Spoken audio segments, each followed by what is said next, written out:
Assalamualaikum warahmatullahi wabarakatuh. Selamat pagi, salam sejahtera untuk kita semua. Pertemuan ketiga untuk mata kuliah kewirausahaan membahas tentang konsep kewirausahaan. Yang pertama, saya ingin membahas tentang fungsi kewirausahaan. Wirausaha itu mempunyai dua fungsi. Pertama adalah fungsi makro. Nah, dalam fungsi makro, seorang wirausaha itu berperan sebagai penggerak, pengendali, dan juga pemacu perekonomian. Nah, di banyak negara kalau kita lihat, para wirausaha itu baik yang skalanya kecil, menengah ataupun besar, ini sangat berperan dan pastinya memberikan kontribusi terhadap perekonomian masing-masing negara. Nah, di sini kita lihat bagaimana inovasi, rekayasa teknologi, kreativitas dalam kaitan dengan barang dan jasa yang dihasilkan oleh para wirausaha ini bisa mengembangkan bisnis. Dan juga para usahawan itu tentunya menciptakan lapangan pekerjaan ya.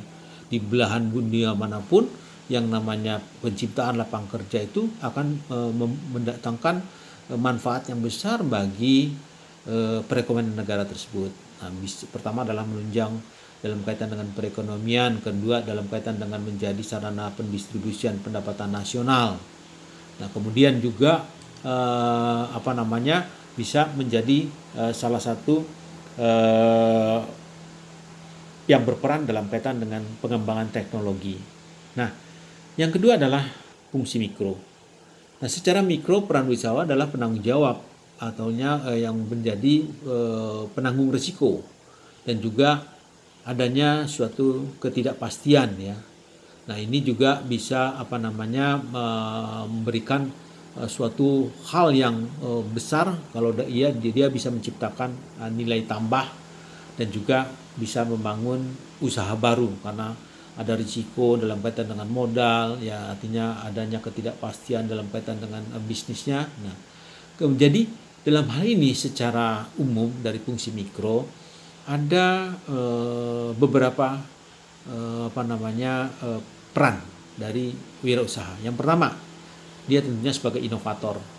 Nah, di sini dia bisa menciptakan suatu produk baru, menemukan tadi yang saya sampaikan mengenai teknologi baru, adanya ide-ide baru, maupun dia bisa membuat atau menciptakan suatu organisasi baru. Dan yang kedua, seorang wirausaha itu berperan sebagai planner atau perancang ya, di mana dia melakukan perencanaan usaha, penyusunan strategi perusahaan, pencitraan perusahaan, dan juga perancangan organisasi. Nah, ini adalah hal yang sangat penting untuk diketahui terkait dengan fungsi kewirausahaan.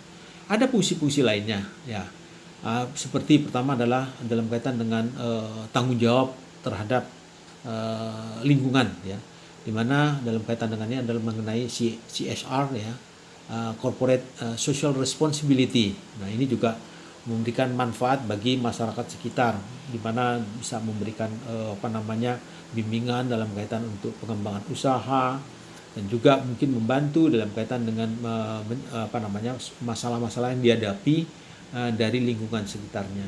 Dan juga yang kedua adalah membantu memberikan peluang adanya suatu perubahan.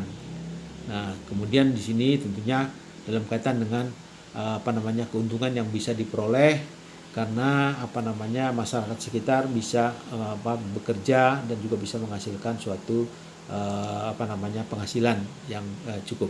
Nah, kemudian yang kedua saya ingin menceritakan tentang karakteristik wirausaha. Nah, jadi banyak karakteristik kewirausahaan, paling tidak ada 10 ya, yang yang terangkum dalam apa yang disebut dengan 10 the character of entrepreneurship ya. Yang pertama adalah dreams atau mimpi, visi masa depan serta kemampuan untuk mengimplementasikan mimpi tersebut. Kemudian yang kedua adalah decisiveness atau ketegasan ya, tidak ulur-ulur waktu dalam mengambil keputusan. Yang ketiga doers atau pelaku ya, ini menentukan suatu tindakan dan melakukan secara tepat dan cepat. Yang keempat adalah determination atau ketetapan hati, di mana mampu mengimplementasikan usaha dengan komitmen total. Ya, jadi tidak menyerah kalau ada kesulitan. Yang kelima adalah dedication, ya, itu memiliki dedikasi yang total juga terhadap usaha yang sedang dijalani. Yang keenam adalah devotion, ya. Devotion ini adalah kesetiaan, yaitu mencintai usaha yang mereka rintis dan jalankan sehingga ini bisa menjadi efektif, bisa menjual dan juga bisa mendorong kemajuan perusahaan. Nah, ya. Kemudian details, ya, atau terinci, ya. Jadi bersifat kritis dan melakukan perincian dalam berbagai hal yang menyangkut usahanya. Ke-8 adalah destiny atau nasib, ya. Ini bertanggung jawab atas dirinya dan tidak tergantung kepada orang lain. Jadi usahanya harus dia yang menentukan apakah jalan terus atau putus. Yang ke-9 adalah dollars atau uang. Ini menjadikan uang sebagai salah satu ukuran kesuksesan. Jadi jika sukses maka akan mendapatkan uang yang banyak, ya. Yang terakhir adalah distribute, ya, atau di sini dalam kaitan dengan ini mendistribusikan sebagian dari tugas-tugas atau wewenang dan tanggung jawab ini kepada orang lain atau karyawannya, ya. Ada yang juga berpendapat bahwa karakteristik ini, ya, dalam pengertian yang lain, ya.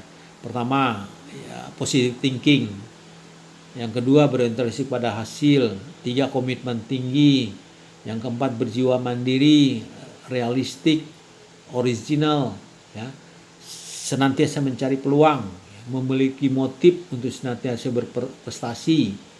Dan juga tadi sama, ya, dengan yang pertama adalah memiliki mimpi dan cita-cita yang besar, dan yang terakhir adalah mampu mengendalikan emosi. Nah, ya, ini adalah karakteristik, tapi juga banyak lagi karakteristik yang lain yang tidak saya kumpulkan di sini, tapi bisa dicari di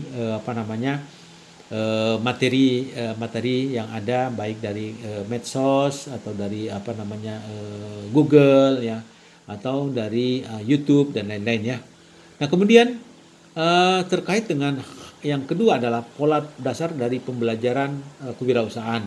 Nah, di sini kita lihat bagaimana dalam kaitan dengan kondisi kewirausahaan di Indonesia, wirausaha ini masih sangat sedikit, ya. Dari 270 juta hanya sekitar 8 juta yang menjadi wirausaha. Nah, artinya hanya beberapa persen atau sekitar 3%, ya. 3% dari total penduduk. Nah, kalau kita bandingkan dengan negara lain, ya, di di ASEAN, di Singapura, di Brunei, dan itu wirausahanya jauh lebih banyak, ya. Nah, kemudian ada lagi beberapa hal yang mungkin akan saya sampaikan yang terutama dalam kaitan dengan manfaat daripada kewirausahaan. Yang pertama adalah dia mempunyai kebebasan untuk mengejar mimpi yang tadi saya sampaikan, selalu berusaha untuk belajar untuk terus berkembang, ya, juga bisa mengatur jadwal waktunya sendiri, bisa membentuk karir sendiri, dan tentunya bisa memiliki peluang untuk memperoleh kekayaan atau keuntungan yang besar. Dan yang juga penting adalah adanya rasa kebanggaan dan kepuasan kalau usahanya menjadi sukses dan berhasil. Nah, di samping itu tentunya bisa menciptakan jejaring atau relasi sesama para pengusaha dan juga dengan pelanggan dan lain-lain. Demikian yang bisa saya sampaikan. Wabillahi taufiq walhidayah. Wassalamualaikum warahmatullahi wabarakatuh.